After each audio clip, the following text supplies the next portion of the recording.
Afeganistão, está um pouquinho abaixo desses países aí, para os irmãos terem uma ideia. Inclusive a cidade de Natal, no Rio Grande do Norte, é considerada uma das cidades mais perigosas do mundo, não é do Brasil, é do mundo. Fortaleza, no Ceará, morre 6 pessoas todos os dias assassinadas, todos os dias, para os irmãos terem uma ideia.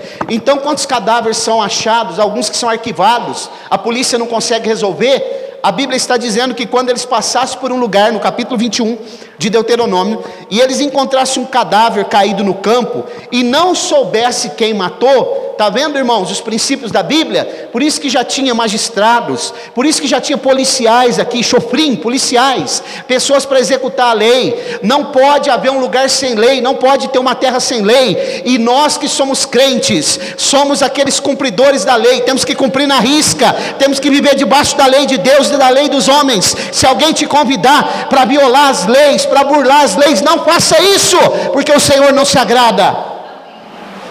Então, quando eles encontrassem um cadáver, e eles não soubessem quem havia matado aquele homem, é claro que ia ter uma investigação, para saber quem era. Se por acaso não se descobrisse, eles tinham um procedimento, porque eles pensavam assim, pode ser, olha como Deus é justo, irmão. Vocês acham que Deus é um Deus justo ou não? O próprio Deus, né, ele tem um termo, um dos pronomes dele, o Senhor da Justiça, né? O Deus da Justiça, o Yahvé, Siquená, né? O Deus da Justiça. Porque olha aqui, o que eles faziam então? Eles pegavam, já que eles não tinham achado mesmo, eles pegavam uma novilha, um animal que não tivesse puxado o jugo ainda, não tivesse lavrado a terra, porque é um tipo de Jesus, um tipo do Senhor Jesus, que morreria no lugar de alguém, né? E eles levavam essa novilha para fora da cidade, porque eles pensavam, talvez um inocente tenha morrido na nossa terra, e nós não sabemos quem é. Olha o senso de justiça. Tem pessoas que dizem, quero nem saber, né? Eu não quero nem saber, eu quero saber de mim. Os outros, deixa para lá. Eu quero saber das minhas coisas. As coisas dos outros eu não quero saber. Eu quero saber como está a minha família. A família dos outros deixa para lá. Eu quero saber se está bem aqui em casa. Estando bem aqui, meu irmão, ó, o resto lá, que se dane, né? Olha, mas esse não é o nosso Deus. Esse não é um tipo de povo que Deus levantou na terra. O povo de Deus na terra, ele busca incessantemente a justiça. O termo aqui que nós estamos lendo, daqui a pouco eu vou explicar para os irmãos, ele não é um termo que fala de buscar a justiça, porque buscar a justiça é muito pobre. Na verdade, o texto aqui fala de perseguir a justiça. Você sabe qual que é a diferença de seguir a justiça e perseguir? Muito diferente. Seguir, eu posso seguir qualquer coisa. Eu posso seguir uma comitiva, eu posso seguir, quem sabe, uma passeata, eu posso seguir uma fila de alguma coisa. Agora, perseguir é outra coisa, é buscar incessantemente, como um caçador busca a sua presa, até ele conseguir pegar a sua presa, né? Como alguém incessantemente, ele persegue algo. É isso que a Bíblia está nos ensinando nessa noite. Se você é crente, se você é um cristão autêntico, se você serve o Deus vivo, o Deus da Bíblia, o Deus de Israel, o Deus Criador, Deus está dizendo, persiga a justiça, aonde você estiver, não se corrompa, não receba presente. Nós vamos voltar lá no texto do capítulo 17, sabe o que é receber presente? Suborno. É isso que as autoridades têm feito aqui no nosso país, recebido suborno, mas Deus está lá de cima olhando. Um dia Ele trará à tona, um dia Ele passará à tona, no dia do juízo final, todos serão julgados pelas obras que fizeram, os livros serão abertos, nada ficará encoberto daquilo que nós fizemos aqui. Perseguir a justiça, perseguir a justiça, glória a Deus. Paulo fala, né? Perseguindo, correndo para o alvo, perseguindo a vocação. Quer dizer, é mais do que seguir, é mais do que uma busca, é você ir até o fim, passar por cima dos obstáculos. Eu vou alcançar, eu vou perseguir, como um policial, já que nós estamos falando de policial, ele persegue um criminoso até que ele consegue apanhá-lo. É isso. Você já viu nesses programas de auditório, ou nesses programas de TV aí que fala sobre crime? De vez em quando eles abrem lá e tá o helicóptero por cima, os policiais entram no meio do brejo, pula muro, entra nas casas. Um dia eu vi um policial sair de dentro do brejo, só dava para ver o olho dele, mas ele estava com o criminoso preso, e ele falou: esse aqui não escapa mais. Perseguiu até pegar. É mais ou menos isso que Deus está falando conosco nessa noite. Persiga a justiça, ainda que alguém foi injusto com você, persiga a justiça, seja justo, fale a verdade sempre. Se você estiver diante de uma autoridade e ele te perguntar alguma coisa, não minta para aquela autoridade, fale a verdade e Deus julgará a sua causa. Deus é o nosso advogado fiel. Não tem um hino aí da Bruna Carla, né, que fala advogado fiel? Deus é nosso advogado fiel, sempre. Glória a Deus. Nesse capítulo aqui, daqui a pouco eu já vou parar. No capítulo que eu falei para vocês, 21, acontece uma coisa muito interessante. Eles não achou quem matou a pessoa. O que eles faziam? Levavam uma novilha lá, um animal, e molava ele na beira de uma água, né? E aí eles faziam o seguinte: pegavam aquela água corrente e lavavam as mãos, e dizia assim: este sangue inocente não foi eu que derramei, minhas mãos estão limpas. Foi esse o procedimento que Pilatos fez. Quando Jesus estava diante dele, e ele não tinha como livrar Jesus, ele poderia ter livrado, mas ele não tinha como livrar porque ele era político, ele queria agradar gregos e troianos. Ele lembrou dessa passagem. Vocês acham que Pilatos era algum bobo?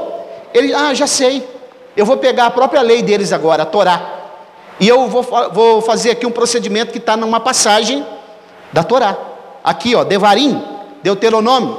E ele pega uma bacia de água e faz esse procedimento, ele lava as mãos.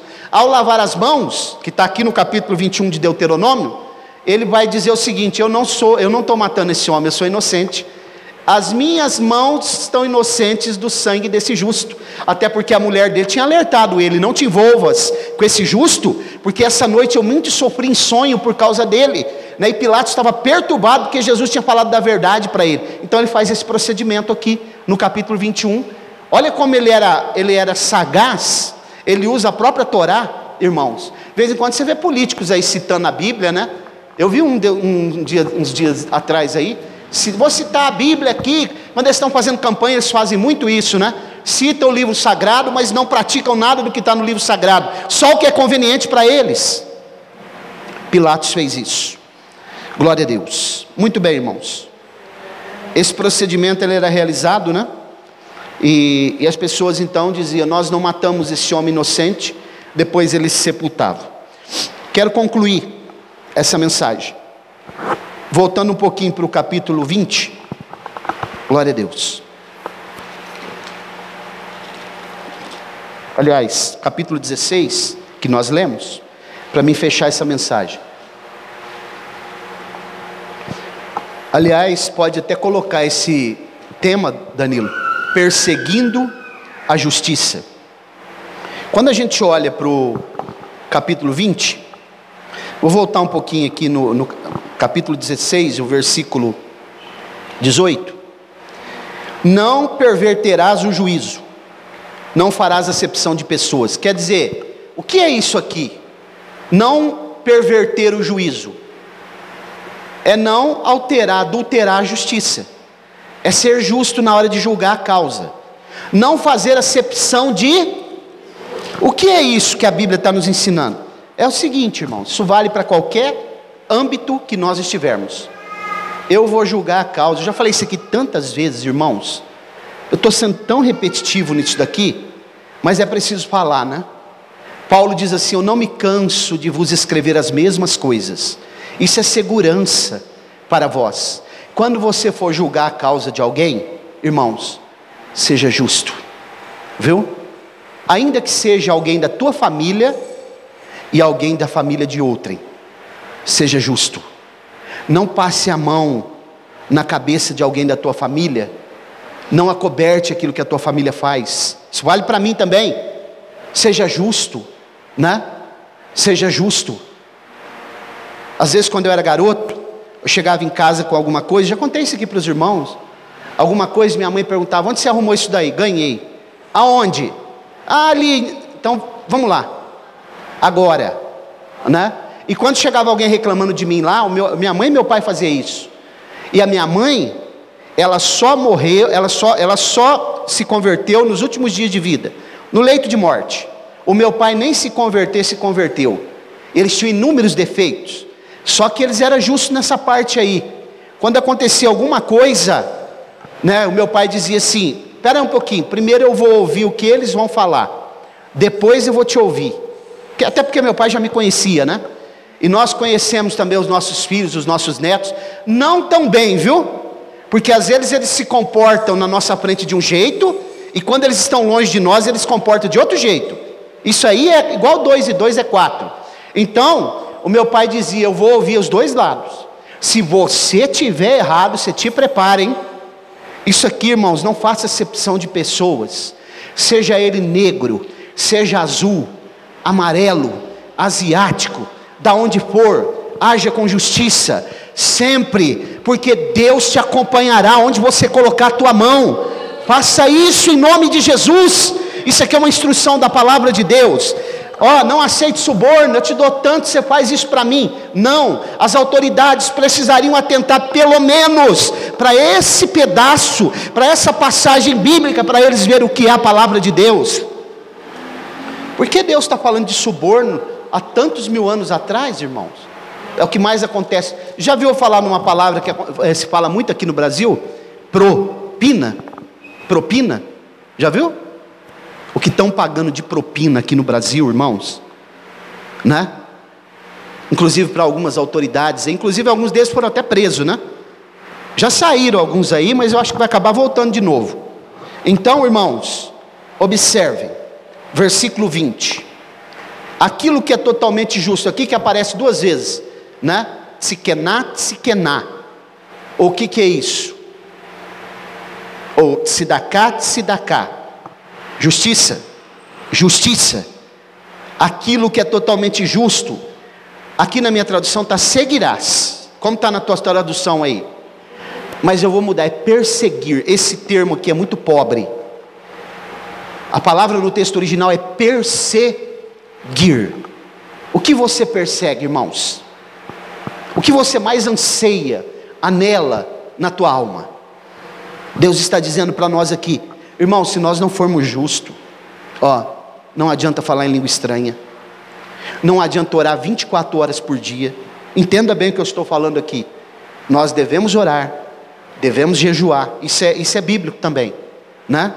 Devemos fazer o que é certo, ajudar as pessoas, sempre. Esse dia um irmão perguntou para mim aqui, um irmão: ô pastor, eu devo orar pelas pessoas? E eu disse para ele assim: a Bíblia diz assim, Paulo fala para Timóteo: fazei oração por todos os homens. Todos os homens, não está falando que é para os crentes, é todos os homens, as autoridades, as pessoas que estão encarceradas, todos os homens nós devemos orar por eles. Isso é dever do cristão. Agora, irmãos, temos que seguir a justiça de Deus, a justiça, persegui-la, para que vivas e herde a terra que o Senhor teu Deus te dá. Em outras palavras, não inverta os valores, não coloque aquilo que é bom como ruim, não inverta os valores, não deturpe a palavra de Deus. Vamos ler um texto aqui, Isaías 5:20, já estou caminhando para o fim. Isaías capítulo 5, versículo 20, esse texto já lemos várias vezes, né? Você sabia que no hebraico a palavra justiça, ela tem a ideia de retidão? Retidão. Você sabe o que é retidão? Quando Paulo fala para Timóteo no Novo Testamento, que ele deve manusear bem a palavra da verdade, a ideia que se traz é cortar em retidão, cortar reto. Sabe um serrote? Quando você serra, um dia eu fui serrar umas tábuas lá em casa, serrei tudo torto. Tudo torto. Eu não conseguia deixar o serrote reto aqui, A palavra hebraica para justiça, ela traz a ideia de retidão, ir no caminho sem se desviar dele. Ai dos que mal chamam bem, e ao bem mal, que põem as trevas por luz e a luz por trevas, e o amargo por doce, e o doce por amargo. Essa semana teve uma declaração aí de uma atriz da Rede Globo, muito famosa aí. E ela disse assim: eu estou muito chateada com esse país, porque estão acabando com a cultura. Estão fechando os cinemas e abrindo igrejas evangélicas. Estou muito chateado. A cultura é luz. Você já sabe o que é cultura que eles pregam, né? Promiscuidade, imoralidade, e dizendo assim: essas igrejas evangélicas estão ocupando todos os espaços. É isso aqui, ó. Inversão de valores. O que é amargo, eles dizem que é doce. O que é luz, eles dizem é trevas. O que é trevas, luz. Irmãos, está impregnado isso na sociedade. Experimente ver. Converse com as pessoas. Você vai ver o que eu estou falando aqui. Eles não têm senso de justiça. Eles querem enganar as pessoas de todo jeito. Sabe o que estavam fazendo essa semana? E já estão fazendo? Os irmãos sabem que está o maior pânico aí no Brasil, por causa desse negócio de coronavírus, né? E muitas pessoas estão comprando álcool em gel e máscara. Lá acho que no Nordeste e no Sul, um pacotinho de máscara que se vende por R$5, eles estão cobrando R$160. Viu, irmãos? Aí sabe o que eles vão falar depois? É o governo que é culpado. Não é o governo, é o brasileiro que é culpado. Porque lá nos Estados Unidos, nos outros países, eles estão tentando deixar, alguns estão no Japão, eles estavam comprando máscara e deixando algumas para que outros comprassem na prateleira. Não estavam levando tudo. Olha o censo. Estou pensando no meu próximo. O brasileiro não. As tragédias que acontecem, eles se aproveitam, né? Como tragédias que aconteceram no sul do país, chuvas torrenciais, doações que foram feitas, as pessoas estavam desviando. Isso é senso de justiça, irmão. Deus há de cobrar. Para terminar, o caminho de Deus, ele é reto, retidão. Ele pode ser estreito, ele é estreito, mas ele não tem desvio, viu? Ele é reto, retidão. Quando alguém te convidar para alguma coisa que vai desviar, seja quem for, viu? Sua família, seu pai, sua mãe, sua filha, seu filho, não. Até porque salvação individual. Eu não posso salvar minhas filhas e nem elas podem me salvar.